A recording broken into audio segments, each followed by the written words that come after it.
Hey guys, welcome back to my channel. और आप देख रहे हैं वर्ल्ड फैक्ट्स, जहां हम लाते हैं आपके लिए दुनिया की वो कहानियां जिन्हें या तो छुपा दिया गया या वक्त के साथ भुला दिया गया। पिछले पार्ट में हमने जाना तेमुजिन की शुरुआत, एक बच्चा जो बर्फीले मंगोलिया के वीराने में पलता है, जिसका पिता जहर से मारा जाता है, जिसे अपनी ही कौम ने छोड़ दिया। और फिर वो बच्चा बना गेंगिस खान, जिसने हर सेटबैक को सीढ़ी बना दिया।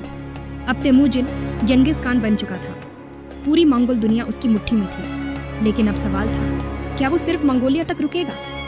नहीं, उसकी भूख अब सरहदें लांघ चुकी थी। उसे अब दुनिया चाहिए थी, और हर वो तख्त जो किसी और का था। आज के एपिसोड में हम देखेंगे कि कैसे उसने अपनी फौज को एक मशीन में बदला, और कैसे डर, लॉयल्टी और स्ट्रैटेजी को मिलाकर दुनिया के सबसे बड़े एम्पायर की नींव रखी। तेमुजिन सिर्फ ताकतवर नहीं था, वो अंदर से बहुत स्ट्रांग विल्ड था।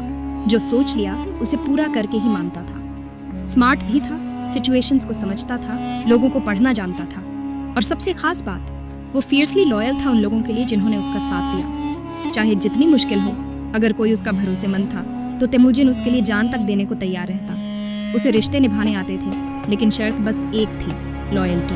तेमुजिन की ये क्वालिटीज ही बाद में उसकी लीडरशिप की फाउंडेशन बनी। अब देखेंगे कि कैसे ये लड़का, जिसकी जिंदगी शुरुआत से ही टफ रही, अपनी पहली असली लड़ाई की तरफ बढ़ा। जब तेमुजिन सिर्फ 16 साल का था, उसने बोर्ते से शादी की। बोर्ते सिर्फ उसकी पत्नी नहीं थी, वो उसका सबसे बड़ा इमोशनल सपोर्ट भी बनी। लेकिन ज्यादा वक्त नहीं बीता और एक राइवल ट्राइब ने बोर्ते को किडनैप कर लिया। तेमुजिन के लिए ये सिर्फ एक पर्सनल लॉस नहीं था, ये उसके इरादों की अग्नि परीक्षा थी। उसने तय किया कि चाहे जो हो जाए, वो बोर्ते को वापस लाएगा। और यहीं से तेमुजिन ने पहली बार खुद को एक रियल लीडर की तरह प्रूव करना शुरू किया। उसने अलायंसेस बनाए, प्लानिंग की, और पहली बार अपनी ताकत दिखाने का मौका मिला। बोर्ते को वापस लाना तेमुजिन की जिंदगी का टर्निंग पॉइंट बना।